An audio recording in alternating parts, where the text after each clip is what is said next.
Hello everyone, exam medicine channel में आप सभी का स्वागत है। बात करेंगे हम Allahabad high court group C typing की। जैसा कि आप सब जानते हैं, कल यानी 5 फरवरी को junior assistant and paid apprentice और स्टेनोग्राफर की टाइपिंग स्टार्ट हो रही है, यानी स्किल टेस्ट स्टार्ट हो रहा है। और उम्मीद करते हैं आप सब लोग बेहतर ढंग से प्रैक्टिस कर चुके होंगे और आपकी प्रॉपर प्रैक्टिस हुई होगी और आप सभी लोग बहुत ही अच्छे मार्क्स ले आएंगे। उसी के संबंध में आपको कुछ चीज़ें बताएंगे। इस एक वीडियो में आपके जो भी अगर डाउट रह भी गए होंगे तो वो दूर हो जाएंगे। अगर आप अभी भी टेंशन में है, घबराहट हो रही होगी, अगर फर्स्ट टाइम अगर आप टाइपिंग देने जा रहे हैं कि कैसे वहाँ पे चीज़ें होती हैं, क्या प्रॉब्लम आपको फेस करने पड़ सकते हैं, उन सभी को हम इस एक वीडियो में बताएंगे ताकि आपकी कुछ हेल्प हो पाए। और मुझे पूरा यकीन है कि अगर आप इस वीडियो को देखते हैं तो आपको बहुत ही हेल्प होगी, ख़ास तौर से ऐसे अभ्यर्थी जो कि पहली बार कोई टाइपिंग टेस्ट देने जा रहे हैं। एक दो बार अगर किसी ने दिया है टाइपिंग तो उसको तो कुछ अनुभव होगा, जो बिल्कुल नहीं दिया, कभी नहीं, पहली बार जा रहे हैं और उनकी स्पीड भी कम है या कुछ भी है, तो आपको इससे हेल्प मिलेगा। आपकी हर चीज़ों में इंक्रीमेंट होगा ज़रूर, भले 1% ही हो, 2% होगा ज़रूर। तो आइए देखते हैं चीज़ों को और समझने की कोशिश करते हैं। इसके अलावा भी अगर आपके कोई डाउट होंगे मेरे बताने के बाद आप पूछ लीजिएगा, क्योंकि कल ही आपके एग्ज़ाम है, तो मैं आपको उसके पहले सभी के कमेंट के रिप्लाई ज़रूर दे दूँगी आपके टाइपिंग से संबंधित। आइए समझते हैं चीज़ों को। सबसे पहले बता दूँ कि अगर टाइपिंग देना है तो उससे पहले इसको देखना ज़रूरी है। और दूसरी बात ये कि टाइपिंग में पूरा नंबर लाना है तो क्या करना पड़ेगा। तो सबसे पहली बात, तो पूरा नंबर लाने के लिए अगर आपकी स्पीड ठीक है, यानी हिंदी में आपके 25 वर्ड पर मिनट और इंग्लिश में 30 वर्ड पर मिनट की स्पीड है, अगर एक्यूरेट है, इससे ज़्यादा होगी। मुझे उम्मीद है कि जिसमें 25 हिंदी में मांगा है तो आपकी 30 होगी, जिसमें 30 है इंग्लिश में मांगा होगा तो आपकी 35 होगी। अगर इससे कम भी है तो घबराएं नहीं बिल्कुल। जो देखिए क्या होता है कि अगर आपकी 40 स्पीड है, 30 स्पीड है, अगर आप वहाँ पे घबरा गए, नर्वस हो गए, तो आपका काम वहीं पे ख़त्म हो जाएगा। मतलब आप ऑटोमेटिक डाउन हो जाएगी स्पीड, गलतियाँ बहुत हो जाएंगी। तो इसको पेशेंस रखना है वहाँ पर और केवल अपने पे फोकस करना है कि आप वहाँ पे क्या करने गए हैं। ठीक है, आपको मैं जो ये टिप्स दे रही हूँ अनुभव के अनुसार ही दे रही हैं और ज़रूरी नहीं कि आप भी गलती करके ही सीखिए। अगर किसी ने गलती की है तो उससे ही सीख लीजिए, आप ही क्यों करें गलती, तो उसी को समझने की कोशिश करिएगा। सबसे पहले मैं बता दूं कि अगर आप टाइपिंग देने जब जाते हैं तो क्या होता है, आप वहाँ पे जब आपको सीट मिलती है बैठने के लिए, तो जैसा आप प्रैक्टिस करते आए हैं, घर पे कर रहे हो या किसी इंस्टीट्यूट में कर रहे हो, जिस आप चेयर पे बैठते होंगे, जो उसकी हाइट होगी, ज़रूरी नहीं है कि जो आपको सेंटर पे जहाँ आप जा रहे हैं वहाँ पर भी सेम वैसा ही मिले, तो उससे हल्की फुल्की दिक्कत आती है। अगर ऐसा पॉसिबल हो, वहाँ पे अगर देख लीजिएगा चेयर आसपास आपके जो लगे रहते हैं, आपको जो चेयर मिली है बैठने के लिए, या कभी कभी केवल टेबल ही मिल जाता है ना, तो वहाँ पर देखेंगे अगर आपको दिक्कत है, अगर कोई है वहाँ पर, तो आप चेंज कर सकते हैं। और ऐसा है कि उस पूरे इंस्टीट्यूट में या पूरे सेंटर पर ही वैसे ही अवेलेबल है, तो वो तो आप नहीं चेंज कर पाएंगे, फिर आपको एडजस्ट करना पड़ेगा। हर पर्सन की, हर गर्ल्स बॉयज़ की, सबकी अपनी हाइट होती है। किसी की ज़्यादा हाइट होती है तो वो उनका मेंटेन हो जाता है, किसी की कम हाइट है तो उनकी को दिक्कत आ जाती है टाइपिंग में। तो ये सब थोड़ी छोटी छोटी चीज़ें होती हैं, लेकिन ये भी हमारे स्पीड को मैटर करती हैं।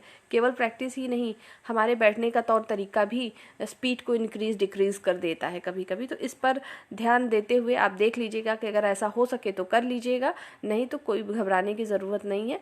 आपको थोड़ी देर का ही काम है, अपने को आप एडजस्ट कर लीजिएगा। और बात कर लेते हैं कि आप लोगों ने अलग अलग कीबोर्ड पे प्रैक्टिस तो करी होगी। अब बात सीधे करेंगे हम कीबोर्ड की, और ये जितने मैंने वर्ड्स यहाँ लिखे हैं सब के बारे में क्लियर करूँगी। इसके अलावा भी कुछ चीज़ें आपको बताएंगे। सबसे पहले बात करें कीबोर्ड, क्या कीबोर्ड चेंज हो सकता है? एक एक बात करेंगे। कीबोर्ड चेंज कर पाएंगे आप कि नहीं? ज़रूर कर पाएंगे, ऐसा है नहीं है। वैसे देखिए, जहाँ पर भी आप सेंटर जाते हैं, पहले की बात नहीं कर रही हूँ, लेकिन अब इधर कुछ सालों में कहीं पर भी एग्ज़ाम होता है, आपको कीबोर्ड बहुत अच्छे ही मिलते हैं, एकदम स्मूथ रहते हैं। नए कीबोर्ड है तो जल्द अच्छे टाइप होते हैं, जो पुराने होते हैं तो उसमें थोड़ा सा कीज़ हार्ड हो जाते हैं, दिक्कत होती है, पर ऐसा कुछ नहीं आएगा। दूसरी बात ये है, आपको डेमो क्या टाइम क्या मिलता है? ज़रूर मिलेगा, इसमें भी मिलता है, 4 से 5 मिनट आपको मिलेगा पहले। ठीक है, आपकी टाइपिंग स्टार्ट होने से पहले मिलेगा। आप अपना प्रॉपर उस कीबोर्ड से टाइप करके देख लीजिएगा कि सारे की काम कर रहे हैं कि नहीं कर रहे हैं। शिफ्ट को जरूर चेक करें, क्योंकि कैप्स लॉक से आप कैपिटल नहीं करेंगे, शिफ्ट का ही यूज़ करके जल्दी से आपकी टाइपिंग होती है। ठीक है, तो शिफ्ट का बटन ज़रूर यूज़ करके देख लें कि काम हो रहा है कि नहीं चल रहा है। बाकी सभी कीज़ को आप ट्राई कर लीजिए। अगर आपको लगता है कोई की काम नहीं कर रही है, माउस को भी ज़रूर चेक करें। माउस को चेक करना इसलिए ज़रूरी है क्योंकि आपको स्क्रॉल करना पड़ेगा। कुछ ऐसे एग्ज़ाम होते हैं जिसमें स्क्रॉल की ज़रूरत नहीं होती। स्क्रॉल का मतलब मुझे लगता है सब समझ रहे होंगे, फिर भी मैं बता ही देती हूँ। जैसे ये मान लीजिए पेज है हमारा, ठीक है, जैसे ये पेज खूब बड़ा लिखा हुआ है, यहाँ पर कुछ मैटर लिखे हैं, लेकिन आपको स्क्रीन पे टॉप के 4 लाइन ही दिखाई दे रही है, नीचे वाली लाइन नहीं दिखाई दे रही कि क्या लिखा है। तो यहाँ पर स्क्रॉल बटन ऐसे एरो बना होता है। आप माउस से जब उस पर कर्सर ले जाके उसको नीचे ड्रैग करेंगे, खींचेंगे, तो आप वो पेज ऊपर नीचे होता है, उसी को हम जो है स्क्रॉल कहते हैं। आप माउस में देखते होंगे ना, लेफ्ट राइट और बीच में स्क्रॉल बटन होती है, उसी को हम स्क्रॉल कहते हैं। ठीक है, मैं इसलिए ऐसा समझा रही हूँ क्योंकि मैं 0 लेवल से लेके चल रही हूँ कि ऐसा अभ्यर्थी जो कभी नहीं दिया एग्जाम, उसे भी ये बात पता हो जाए। ठीक है, और उम्मीद करते पता होगा, लेकिन मैं फिर भी आपको सब कुछ बता रही हूँ। ठीक है, तो स्क्रॉल के लिए माउस भी चेक करना पड़ेगा आपको कि माउस भी काम कर रहा है कि नहीं कर रहा है। तो कीबोर्ड पहले आपको चेक करना है, और उसके बाद आपको जो डेमो टाइम मिलेगा उसी में कीबोर्ड को चेक करिए, माउस को चेक करिए कि काम कर रहा है कि नहीं। अगर आपको कोई भी प्रॉब्लम समझ में आती है तो तुरंत एग्जाम शुरू होने से पहले ही अपने कीबोर्ड को चेंज करा लें। अब एक प्रॉब्लम आपको कीबोर्ड में और फेस करना पड़ सकता है, वो क्या होता है समझिएगा। जैसे ये कीबोर्ड है, आपने डिफरेंट अगर कीबोर्ड पे टाइपिंग प्रैक्टिस की होगी, आपने देखा होगा किसी का ये स्पेस बार जो होता है वो थोड़ा बड़ा होता है। शिफ्ट के की जो होते हैं कहीं बड़े होते हैं, कहीं छोटे होते हैं। ठीक है, तो इसकी समस्या आती है। जैसे आपने मान लो जहाँ प्रैक्टिस किया या आपका अपना सिस्टम है, आप केवल एक ही कीबोर्ड से प्रैक्टिस किया और आप में की बड़ा है, मतलब शिफ्ट का जो की का स्पेस है ये इतना बड़ा है, जो आप वहाँ सेंटर पे गए उसको छोटा मिल गया, तो उसकी समस्या आती है कि आपने फिंगर जैसे यहाँ पे तो ले आए, ठीक है, तो शिफ्ट पे नहीं प्रेस होके कोई बटगल वाली बटन दब गई। तो ये सब समस्याएं थोड़ी बहुत फेस होती हैं, वहाँ देख लीजिएगा कि क्या है। अगर आप ये सोचेंगे कि वहाँ पे जो कीबोर्ड लगे हैं उसमें शिफ्ट की छोटी है, हम बदला के बड़ा कर लें, तो ऐसा नहीं होगा। ऐसी कंडीशन में ही कीबोर्ड बदले जाते हैं जब आपका कीबोर्ड काम न कर रहा हो, कोई बटन काम न कर रहा हो या कोई दिक्कत हो। ठीक है, तब। और एक कुछ स्टूडेंट का ये भी पूछना था कि अगर सिस्टम हम टाइप कर रहे हैं अचानक से हैंग हो जाए तो क्या होगा, क्या हमें टाइम पूरा मिलेगा। तो आप उसके लिए घबराए नहीं, आप वहाँ पे बात करिएगा, आपको तुरंत फिर से मिलता है। ठीक है, ऐसा नहीं होगा कि आपका 10 मिनट का टाइम है, आपका 5 ही मिनट किया, हैंग कर गया सिस्टम, तो अब आप क्या करेंगे। तो वहाँ पे ये सारी चीज़ों की दिक्कत नहीं आएगी। ठीक है, अब सब लोग बहुत ही सहयोग करते हैं, पर आपको अच्छे से थोड़ा ध्यान देना होगा। ये समझ में आ गया कीबोर्ड के बारे में, और कीबोर्ड आपको अच्छा ही मिलेगा, इतना मान के चलिए। सब कुछ अच्छा पॉजिटिव अपने दिमाग में होता है ना, कि डाइट की तरह जब हम अच्छा खाते हैं ना तो अच्छा रहते हैं, वैसे दिमाग में अच्छी अच्छी चीज़ें ही रख के जाइएगा कि सब कुछ पॉजिटिव ही होगा। आपको कीबोर्ड भी अच्छा मिलेगा और आप टाइपिंग भी बढ़िया से करके आएंगे। एक बात बता दूं कि यहाँ पूरा नंबर लाने का मतलब है, आपको पता होगा 25 नंबर आपको इंग्लिश में और 25 नंबर हिंदी में मिलती है। बहुत सारे अभ्यर्थी ऐसे हैं इसमें होंगे कि अच्छे अच्छा टाइपिंग कर लेते हैं, मतलब उन्होंने कई बार क्वालिफाई किया है, तो आराम से 49 प्लस भी टाइपिंग में आते हैं लोगों के, 50 में 50 भी आ जाते हैं। ठीक है, तो उससे घबराने की ज़रूरत नहीं है। अगर आपका कम भी है और थ्योरी में ज़्यादा मार्क्स हैं आपके, जैसे मान लीजिए इधर आपका 90 है, इधर आपका थोड़ा कम आया, तो वो मैनेज हो जाएगा। और ऐसे अभ्यर्थी जिनका इधर टाइप मतलब कट ऑफ में कम नंबर है, तो उनको पूरा लाने की कोशिश करनी है। और सबसे अच्छी बात टाइपिंग की इसमें ये है, इलाहाबाद हाई कोर्ट में देखिए 2 तरह की टाइपिंग होती है। पहला टाइपिंग जो होता है, एक होता है क्वालिफाइंग नेचर का, और एक क्या होता है, मार्क्स मिलते हैं। तो ये आपका मार्किंग आपको की जा रही है, मतलब अगर आपकी स्पीड मेंटेन रही तो आपको नंबर दिए जाएंगे, तो आप फेल नहीं हो जाएंगे, टाइपिंग में नंबर मिलेगा आपको। फेल का मतलब है कि मिनिमम क्वालिफाई से ज़्यादा होना चाहिए। ठीक है, तो और जो केवल क्वालिफाई नेचर होता है उसमें अगर आपने थोड़ा सा भी मिस्टेक किया, क्वालिफाई करने का मतलब है कि 40 की स्पीड में टाइपिंग कर देंगे तो भी आप इक्वल है एक दूसरे के ही कैंडिडेट के, और जिसने 25 पे टाइपिंग की उसके, तो ये केवल नंबर मिलता है इसमें। ठीक है, इस बात को समझ लीजिएगा, तो ये बेनिफिट है इसमें, अच्छी बात है। तो इसको देख लीजिएगा। अब इसमें कुछ चीज़ें मैं बता दूँ, वर्ड हाईलाइट होगा कि नहीं, तो नहीं होता है। जूनियर असिस्टेंट और स्टेनो में जो इलाहाबाद हाई कोर्ट का चाहे आर या कंप्यूटर असिस्टेंट की जो भी टाइपिंग होती है, यहाँ पर कहीं भी वर्ड हाईलाइट नहीं होगा, तो इस समझ लीजिएगा। दूसरी बात है फॉन्ट साइज। फॉन्ट साइज जैसे वहाँ पे ऐसे प्लस बना रहता है और माइनस, कहीं कहीं ए लिखा रहेगा, यहाँ प्लस रहेगा, फिर ए छोटे में लिख के यहाँ माइनस रहेगा, तो ये फॉन्ट को बड़ा छोटा करने का तरीका होता है, वहाँ पे सॉफ्टवेयर में लिखा रहता है। पर कोशिश करें कि जो लिखा है फॉन्ट, अगर आप उसको समझ पा रहे हैं, आपको देखने में प्रॉब्लम नहीं आ रही है, तो उसको छेड़छाड़ ना करें, जैसा है छोड़ दीजिए वैसे ही। ठीक है, अगर कर सकते हैं भाई, आप उनको कंप्यूटर आता है तो आपसे गलती नहीं होगी तो कर लीजिएगा, नहीं तो मुझे नहीं लगता टच करना चाहिए, करना हो तो देख लीजिएगा। दूसरी बात, ये आपको जो इस बैक स्क्रॉल की बात करूँ, स्क्रॉल का मतलब जैसे मैंने अभी बता दिया था क्या होता है। इलाहाबाद हाई कोर्ट में आपको स्क्रॉल खुद से करना होता है। जब आप पूरा जैसे जो जितना दिख रही हो लाइन टाइप करने के बाद एक बार माउस से स्क्रॉल करेंगे तो जो नीचे का पैसेज होगा आपको स्क्रॉल करके दिखाई देगा स्क्रीन पे, फिर आपको उसको टाइप करना है। ये बात समझ में आ गई होगी फॉन्ट की। बैक स्पेस आप कभी भी यूज़ कर सकते हैं, पूरे जब तक टाइम ड्यूरेशन आपका चल रहा है कभी भी कर सकते हैं।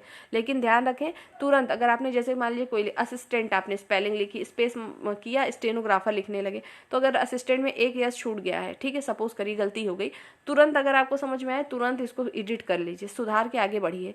अगर ये सोचेंगे हम पहले पूरा लिख लें फिर रीचेक करेंगे फिर करेंगे तो नहीं कर पाएंगे और भी मिस्टेक हो जाएगी, डर लगेगा कि टाइम मेरा तो अब हो रहा है, ठीक है। तो इस वजह से कोशिश करें तुरंत का तुरंत गलती सुधारते चलें और पूरा पैसेज टाइप करने की कोशिश करें कि जितना लिखा है हम जल्दी से पूरा टाइप कर लें। दूसरी बात, अब हम बात करते हैं ऑटो सबमिट की। ये बहुत बड़ा दिक्कत आता है सबको। देखिए जैसे मान लीजिए 10 मिनट का ड्यूरेशन है, जब आप टाइपिंग शुरू करते हैं तो वहाँ पे लिखने शुरू हो जाता है, जैसे 10 मिनट हो गया, फिर 9 मिनट, 8 मिनट, मतलब सेकंड वाले भी दिखाते रहते हैं, वहाँ टाइमिंग आप देखते चलेंगे कि क्या हो रहा है।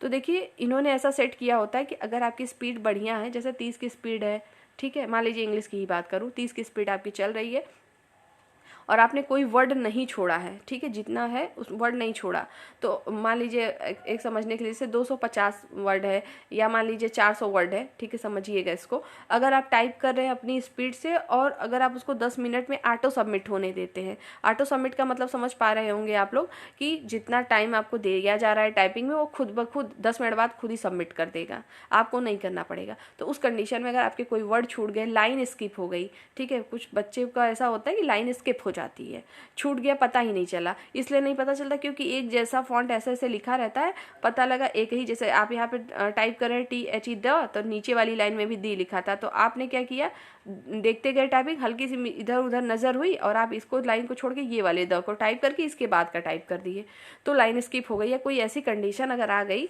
तो ऑटो सबमिट में आपको प्रॉब्लम हो सकती है, उसमें आपकी स्पीड काउंटिंग कम हो जाएगी। इसलिए सभी को मेरी तरफ से यही है टिप्स की, सबसे बड़ा नियम आपको यही फॉलो करना है कि जो टाइपिंग आपकी चल रही है 10 मिनट, सबको कोशिश करनी है कि हम 10 मिनट से पहले खुद ही करके उसको ऑटो सबमिट ना होने दें, हम खुद सबमिट कर दें, तो आपकी स्पीड मेंटेन रहेगी और आप पास हो जाएंगे। नहीं तो ऐसा भी हो सकता है कि नंबर तो पा जाएं लेकिन फेल होने की कंडीशन आ सकती है, ठीक है। तो इस बात का विशेष ध्यान रखें। और एक्यूरेसी की जहाँ तक बात है, आपको इसमें जो गलतियाँ आप करेंगे उसके नंबर आपके कटेंगे, तो एक्यूरेसी ठीक है इसमें, मतलब बहुत ज़्यादा नहीं कटता। अगर 10 गलती भी कर देंगे तब जाके आपके एक नंबर कटने की गुंजाइश होती है, ठीक है। तो मुझे लगता है कि जो लोग इतनी प्रैक्टिस करते हैं तो 10 गलती 20 गलती कर भी देंगे तो भी आप 48 पर रह सकते हैं, तो इस बात का ध्यान रखें। तो line skip, page scroll, auto submit, ये सब के बारे में मैंने आपको बता दिया कि क्या क्या चीज़ें होती हैं।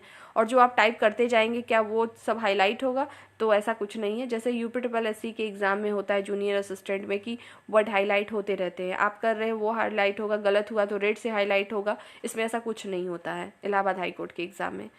और UPP में भी होता है कंप्यूटर ऑपरेटर में, तो सब एग्ज़ाम के पैटर्न अलग है। फिलहाल हम इसकी बात करें तो इसमें ऐसा कुछ नहीं होता।